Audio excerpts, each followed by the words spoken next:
Assalamualaikum warahmatullahi wabarakatuh. Perkenalkan, nama saya Diva Titania Novindra Putri dengan NIM 23 1093 2012, berasal dari kelompok 11 Perancangan Teknik Industri. Jadi di sini, pada kesempatan kali ini saya akan menjelaskan, atau mereview materi yang telah saya kerjakan pada saat melakukan, praktikum PTI. Jadi di sini dimulai dari modul pertama, yaitu mengenai perencanaan proses. Jadi perencanaan proses itu merupakan bentuk kegiatan yang dilakukan untuk merencanakan sesuatu. Dan tempatnya di sini adalah sesuatu yang akan diproduksi. Jadi di sini, kita akan mulai dulu, yaitu kita membuat struktur produk, yang mana struktur produk merupakan susunan hierarki antara part, komponen, maupun subassembly yang menyusun sebuah produk. Nah, di sini tuh struktur produk itu digunakan untuk produk explosion. Nah, di sini kita terlihat ada beberapa yang menggambarkan, seperti diagram pohon, nih. Di sini ada untuk CLTA dan CLTB-nya. Selanjutnya itu adalah part list. Nah, part list itu sendiri adalah susunan detail yang memuat seluruh komponen yang diperlukan dalam proses maupun perakitan sebuah produk. Nah, di sini terlihat jelas ada nama komponennya, jumlah komponennya, terus keterangannya itu adalah apakah produk itu di bulk out atau manufacturing, yang mana bulk out itu adalah produk yang dibeli dan manufacturing itu adalah produk yang diproduksi sendiri. Kemudian jenis material yang digunakan untuk membuat produk tersebut. Kemudian ada assembly chart, yang mana assembly chart itu merupakan diagram yang menggambarkan hubungan antara komponen yang akan dirakit menjadi sebuah produk. Nah, di sini assembly chart itu membacanya itu dari kanan ke kiri, yang mana di sini merupakan produk utuhnya, kemudian di sini ada part-partnya juga, dan di sini merupakan komponen-komponen terkecilnya. Nah, di sini tuh assembly chart berfungsi untuk menunjukkan komponen penyusun suatu produk dan menjelaskan urutan perakitan komponen tersebut dengan inputnya itu dari struktur produknya. Kemudian setelah itu, kita itu membuat, eee, gambar teknik dari manufacturing item, yang mana itu merupakan produk yang kita buat sendiri. Nah, jadi di sini tuh gambar teknik merupakan penyajian fisik dari suatu objek dalam bentuk garis yang digunakan secara umum dalam dunia teknik. Nah, di sini ada proyeksi itu dibagi menjadi 2 jenis, yaitu proyeksi Eropa dan proyeksi Amerika. Dan toleransinya itu ada toleransi umum dan toleransi khusus. Nah, setelah itu kita melakukan pembuatan routing sheet, yang mana routing sheet adalah lembaran kegiatan dari setiap komponen suatu produk dengan seluruh proses pekerjaan yang dilakukan oleh mesin terhadap komponen tersebut. Nah, di sini tuh, ada beberapa, isi dari si routing sheet, itu adalah nomor komponen yang didapat dari nomor komponen itu didapat dari part list, kemudian nama komponennya, nama operasi dari OPC, kemudian deskripsi deskripsi pekerjaan yang dilakukan, terus ada departemennya, ada alat dan mesin, terus persentase scrap, yang mana persentase scrap itu, perhitungannya adalah jumlah unit yang dibuang per total produksi dikali 100%. Terus di sini ada waktu proses pengerjaannya, terus waktu pertama itu ada waktu setup, kemudian waktu proses, dan waktu total, yaitu waktu setup ditambah waktu proses, serta waktu total proses yang mana penjumlahan dari waktu total yang ini. Kemudian ada yang terakhir yaitu operation Process Chart atau OPC, yaitu diagram yang menggambarkan alur kerja dengan memecahnya menjadi elemen-elemen operasional.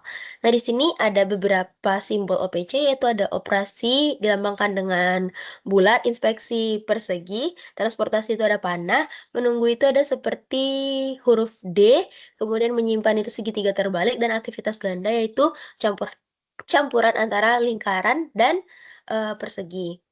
Nah, di sini kita dapat melihat, OPC dari manufacturing, item-nya, di sini, itu mmm, nah terus ke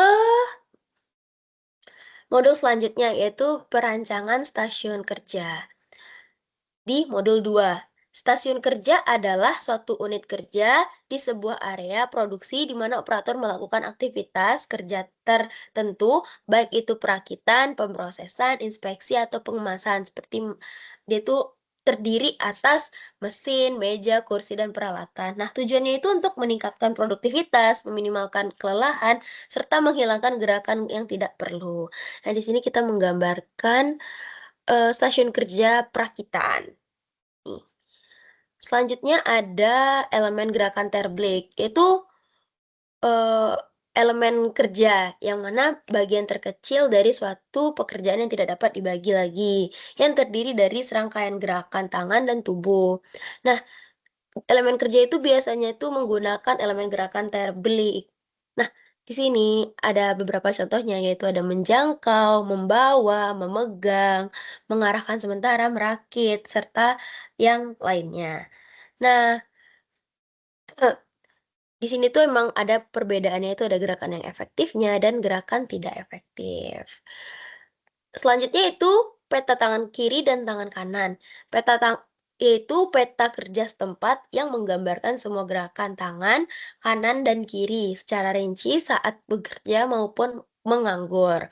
Peta tangan kanan dan kiri ini berfungsi untuk menganalisis gerakan dalam suatu aktivitas kerja, baik gerakan yang produktif maupun yang tidak produktifnya. Nah, di sini kita ada menggambarkan seperti ada di sini kayak kegiatan tangan kiri itu ngapain aja, kegiatan tangan kanan itu ngapain aja. Di sini tuh, nama pekerjaannya itu adalah merakit, CLTA di Departemen Perakitan dan, di sini tuh emang yang sekarang dan, di sini tuh ada jarak dari, kita ke benda tersebut atau ke meja kerjanya. Terus ada berapa detik waktunya dan ada lambang terbliknya. Kemudian di sini ada alat bantu, yaitu perangkat yang digunakan untuk mendukung pelaksanaan suatu pekerjaan, aktivitas, atau proses, yang manfaatnya itu untuk mengurangi kelelahan pekerja karena tidak perlu memegang benda kerja secara statis serta meningkatkan presisi dari pembuatan suatu produk. Nah, di sini kami membuat untuk, eee, alat bantu dari perakitan, si produk yaitu si CLT atau compact lift product-nya, sini. Kemudian ada data antropometri, yaitu data yang berhubungan dengan tubuh manusia, yaitu ada ukuran, bentuk, dan kekuatan penerapan data ini adalah untuk penanganan masalah desain peralatan maupun ruang kerja. Nah, perancangan dibuat sesuai, dengan tubuh si operator. Nah, di sini ada, eee yaitu ada keterangannya apa aja, terus data antropometri yang digunain apa aja, kemudian dimensinya berapa, sesuai dengan ada tabel yang diberikan di data given-nya. Terus ada ukurannya itu mengikuti persentil, terus, ada allowance-nya, kemudian ada eee, total ukuran ukuran si alat yang kita buat. Nah, selanjutnya yaitu ada pembakuan sistem kerja. Nah, pembakuan sistem kerja ini dilakukan untuk melihat, eee, seperti kayak waktunya itu berapa lama sih untuk melakukan perakitan dari sebuah produk itu. Nah, pertama itu dimulai dengan precedence diagram. Precedence diagram itu representasi grafis yang menggambarkan urutan dan hubungan antar elemen kerja pada suatu proses produksi yang diklasifikasikan menjadi activity on row dan activity on node. Terus yang mana di sini tuh kita menggambarkan predesesor atau aktivitas pendahulu yang harus diselesaikan dan suksesor atau aktivitas penerus bergantung pada predesesor. Nah, di sini misalnya kegiatan 3 itu didahului oleh kegiatan 1 dan 2. Kemudian kegiatan 3 itu merupakan, eee, input untuk kegiatan 13. Jadi maksudnya itu adalah suksesornya ini adalah kegiatan 3 suksesornya adalah kegiatan 13. Jadi kita harus menyelesaikan dahulu pekerjaan yang kegiatan 1 dan 2 baru bisa lanjut ke kegiatan 3 baru selanjutnya itu ke kegiatan, 13. Selanjutnya yaitu ada kurva belajar, yaitu representasi grafis yang menggambarkan peningkatan kinerja pekerja seiring dengan adanya proses pembelajaran, yang digunakan sebagai alat evaluasi untuk menilai sekaligus meningkatkan kinerja pekerja. Nah, di sini tuh, seharusnya kurva belajar itu makin lama makin, menurun karena dia itu yang mana si operator akan lama-kelamaan akan semakin lihai dalam melakukan perakitan, sehingga dia itu semakin cepat. Nah, pada saat ini mungkin ada beberapa faktor, yaitu misal faktor yang membuat grafiknya itu menjadi naik turun seperti ini, karena mungkin ada beberapa kelelahan atau gangguan seperti alatnya yang terjatuh, kemudian, untuk menguatkannya itu terlalu lama, menguatkan sambungan-sambungan komponennya. Kemudian ada uji kecukupan data yang dilakukan untuk memastikan jumlah data yang dikumpulkan sudah mencukupi dengan, syaratnya itu n-aksen lebih kecil dari n, yaitu datanya itu cukup. Sedangkan n-aksen lebih besar dari n itu data tidak cukup yang perlu dilakukan untuk menambahkan datanya. Nah, rumusnya itu adalah n-aksen sama dengan konstanta ketelitian yang mana itu ada 1, 2, 3 untuk yaitu ada 68, 95, dan 99%, dan biasanya kita menggunakan yang 95%. Kemudian per derajat ketelitian yaitu yang 5% karena 100% dikurang 95%. Kemudian dikali dengan akar dari jumlah, data pengamatan, dikali dengan sigma dari data pengamatan dikuadratkan dikurang dengan sigma data pengamatan yang dikuadratkan per, eee, sigma data pengamatan yang semuanya itu dikuadratkan menjadi 2. Kemudian ada uji keserakaban data yang digunakan untuk memastikan bahwa data hasil pengamatan waktu kerja berada dalam kondisi yang seragam atau stabil, sehingga bisa digunakan untuk perhitungan waktu baku. Nah, di sini tuh ada batas atas dan batas bawahnya, yang mana itu ada rumusnya adalah X bar ditambah K dikali, sigma. Di sini ini adalah batas atas, ini adalah batas bawahnya, dan ini merupakan si data kurva belajarnya itu tadi. Dan di sini merupakan, titik tengahnya atau si rata-ratanya. Kemudian ada pembakuan waktu, yaitu bertujuan agar diperoleh waktu standar yang menunjukkan lamanya waktu yang dibutuhkan. Pertama itu kita menentukan waktu siklusnya, yaitu rata-rata pengamatan langsung menggunakan stopwatch. Terus waktu normal, yaitu waktu kerja yang telah disesuaikan dengan kecepatan kinerja operator. Setelah itu ada faktor penyesuaian yang digunakan untuk menyesuaikan hasil pengamatan waktu kerja dengan tingkat kinerja normal operator, yaitu ada metode Schumann, ada metode Westinghouse, dan metode objektif. Kemudian ada waktu baku, yang mana waktu akhir yang sudah ditambahkan dengan kelonggaran untuk istirahat dan kebutuhan pribadi. Nah, faktor kelonggaran itu menyesuaikan terhadap 3 hal, yaitu kebutuhan pribadi, pekerja, waktu istirahat untuk mengurangi rasa lelah, serta hambatan yang tidak bisa dihindari.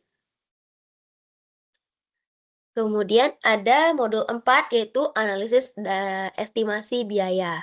Nah, di sini, eee, kita tuh bakalan menganalisis biaya-biaya apa aja sih yang mempengaruhi dari, penyusunan dari, proses untuk membuat suatu produk yaitu si CLT. Nah, yang pertama itu kita melakukan ada, metode pengupahan, yang mana, metode pengupahan itu dilakukan untuk, menyesuaikan sih berapa gaji si pekerja pada perusahaan, yang mana ada menghitungnya itu ada menggunakan ranking sederhana, klasifikasi, perbandingan faktor, dan sistem angka. Nah, di sini yang dipilih adalah sistem angka karena menghasilkan total biaya yang paling sedikit yaitu sekitar, 117 juta. Kemudian, ada klasifikasi biaya. Nah, klasifikasi biaya itu digunakan untuk biaya terdiri dari ada biaya bahan baku langsung, tidak langsungnya, terus ada biaya tenaga kerja langsung dan tidak langsung, biaya aset, biaya penyusutan, biaya umum, biaya pemeliharaan, dan biaya penjualan. Nah, di sini tuh ada di salah satu contohnya itu, yaitu kita ini ada komponen-komponen biayanya di sini. Terus untuk kemudian itu adalah biaya overhead pabrik, yaitu, BOP atau BOP, yang mana itu tuh biaya selain dari bahan baku, langsung dan Eee, biaya tenaga kerja tidak langsung biaya tenaga kerja langsung. Jadi itu biaya-biaya yang dikeluarkan selain biaya itu. Nah jadi di sini kita menggunakan metode ABC atau Activity Based Costing, yang mana di sini ada terdiri dari biaya bahan baku tidak langsung, biaya tenaga kerja tidak langsung, terus ada biaya listrik, penyusutan, pemeliharaan, dan umum. Nah di sini tuh ada sedikit perbedaan yaitu biaya listriknya itu dipisah karena memiliki cost driver yang berbeda dengan biaya umum, yaitu menggunakan KWH-nya. Nah, di sini tuh ada antara tingkat aktivitasnya itu ada batch level dan activity level. Terus ada pool-nya itu sampai 7, jenis biayanya, terus pool rate-nya, cost driver, dan totalnya. Yang mana menghasilkan BOP sebesar 51 juta untuk CLTA dan 44 juta untuk CLTB. Kemudian kita menentukan harga pokok produksi, yang mana itu tuh merupakan, harga awal dari penjumlahan, biaya bahan baku langsung, biaya tenaga kerja langsung, dan BOP-nya. Nah, untuk menghitung HPP per unitnya itu HPP per target produksi, sehingga kita itu dapetin HPP per unit itu untuk CLTA 99.000 dan CLTB itu 98.000. Kemudian kita masuk ke harga pokok penjualan, yang mana harga pokok penjualan itu merupakan biaya penjualan itu ditambah dengan HPP. Kemudian untuk per unitnya itu biaya penjualan, ditambah dengan HPP per unitnya, nih. Sehingga kita dapat itu untuk HPPen CLTA 103.000 dan HPPen dari CLTB yaitu juga 103.000, hanya berbeda di belakang komanya saja. Kemudian ada harga jual, yaitu, eee, HPPen tadi udah ditambahkan dengan margin keuntungannya, yaitu 20% kita ambilnya. Sehingga untuk harga jual si CLTA yaitu 24.473, sedangkan CLTB yaitu 124.083. Terus di sini ada even point yang mana itu merupakan, keadaan di mana perusahaan itu tidak untung ataupun tidak rugi.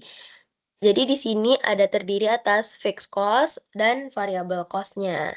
Di sini ada, fixed cost, variable cost, kemudian ada di sini adalah titik temu dari, si break even point CLTA dan CLTB.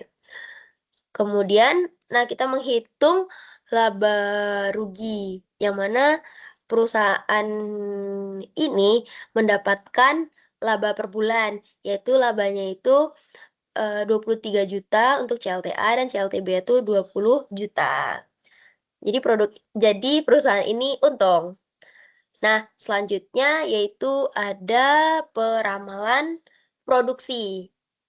Nah, peramalan produksi itu sendiri, yaitu untuk kegiatan untuk, meramalkan suatu produk beberapa bulan ke depannya.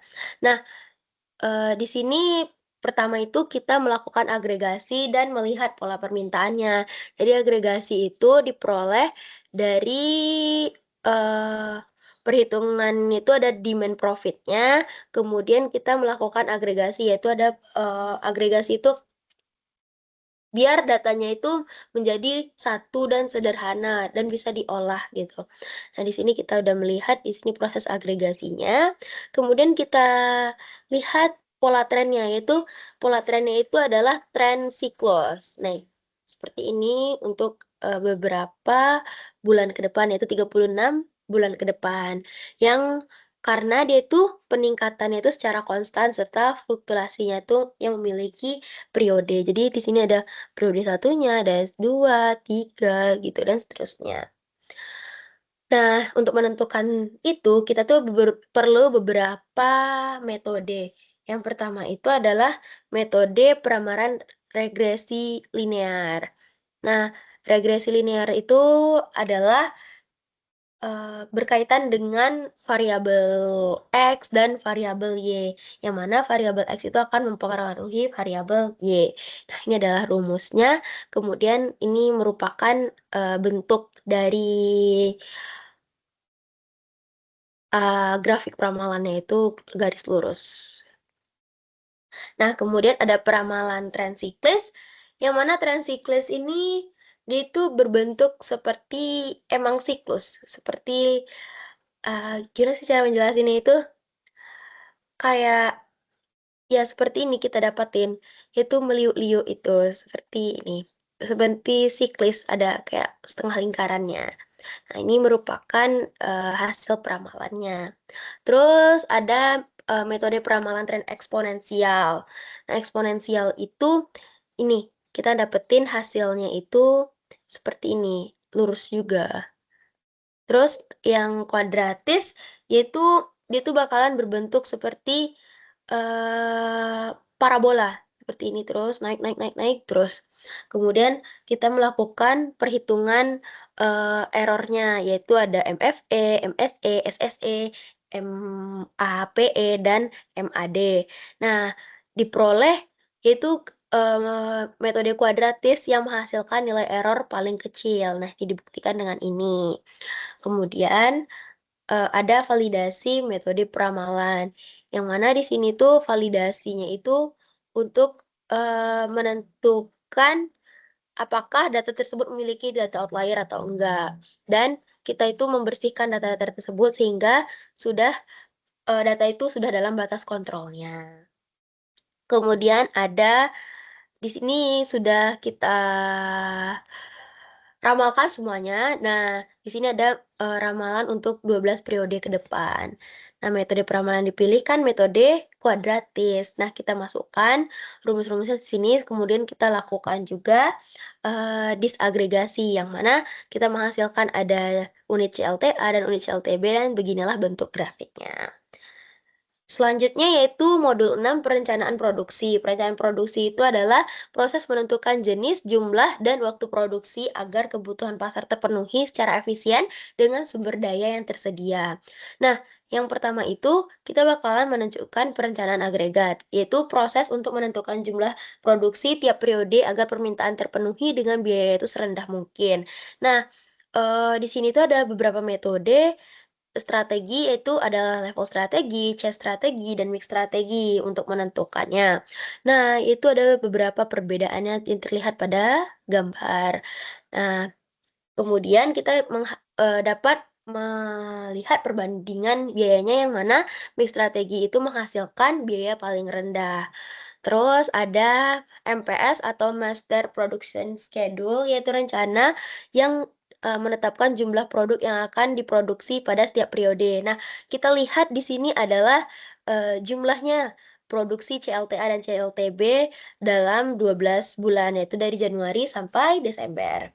Kemudian yaitu ada Rock Rock Cut Broadcast Capacity Planning atau RCCP, yaitu proses untuk mengevaluasi apakah kapasitas produksi yang tersedia mampu memenuhi rencana pada si MPS ini.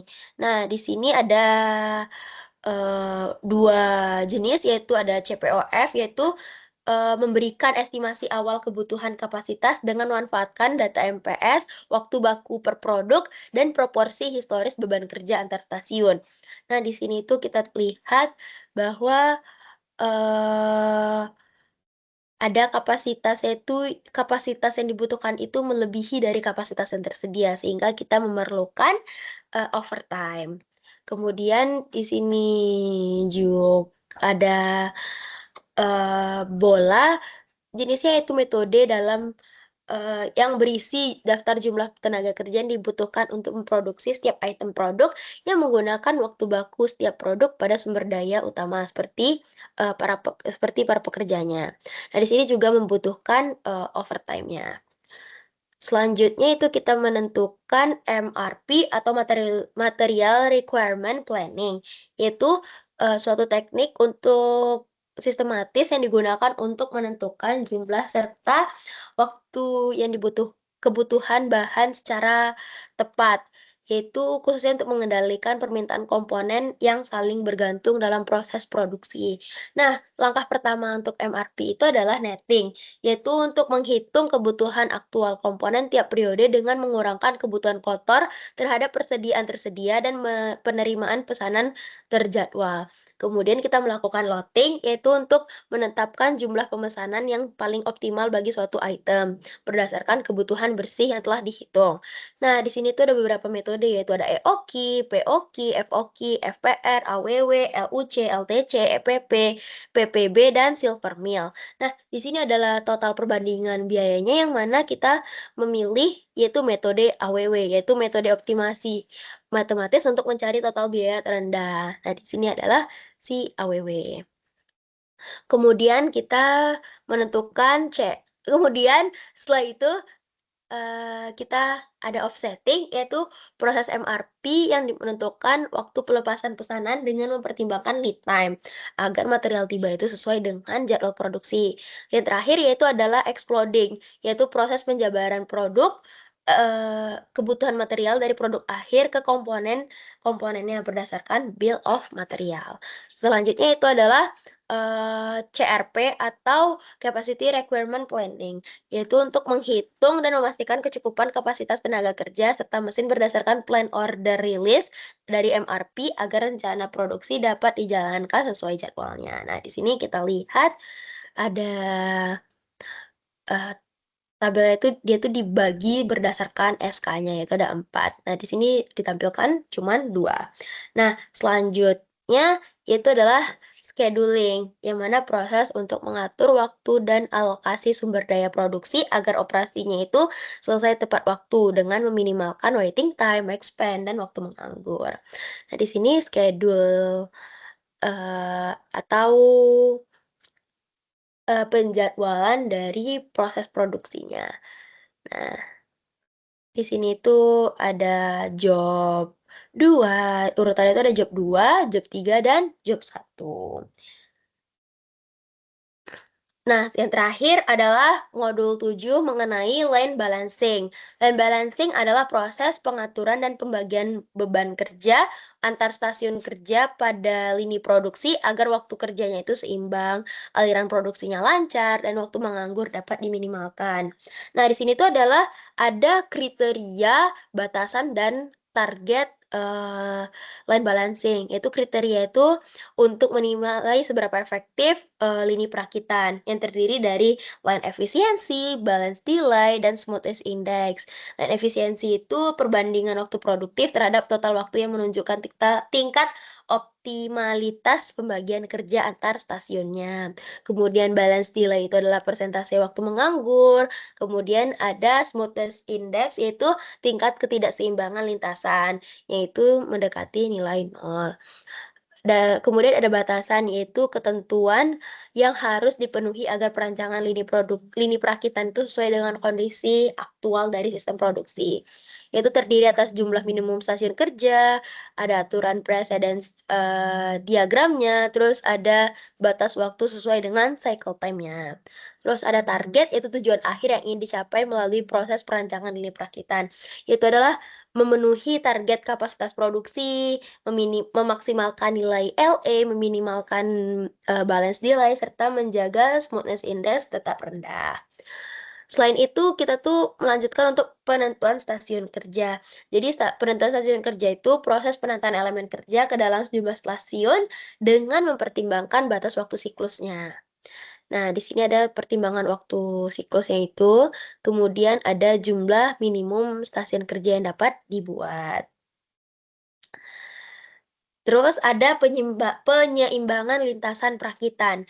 Jadi penyeimbangan lintasan perakitan langkah yang dilakukan untuk membagi elemen kerja ke dalam beberapa stasiun kerja, agar proses perakitannya itu berjalan efisien. Jadi ada, terdapat heeh, ini ada terdapat 5 metode pendekatan, yaitu eh, ada maaf maaf.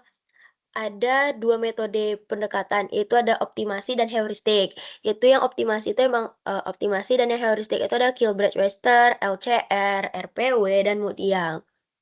Nah, kalau Kilbride-Webster itu, dia itu membagi elemen pekerjaan ke dalam beberapa region secara vertikal, yaitu dilihat dari precedence diagramnya.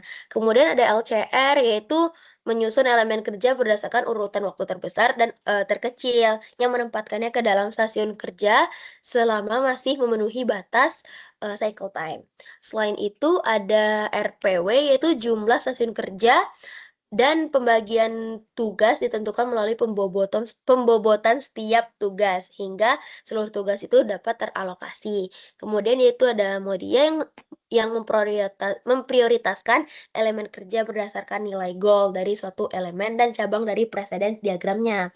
Kemudian ada yang terakhir yaitu optimasi, yaitu pendekatan matematis untuk, menentukan solusi terbaik yang ada fungsi tujuannya dan mengevaluasi kemungkinan penempatan elemen kerja.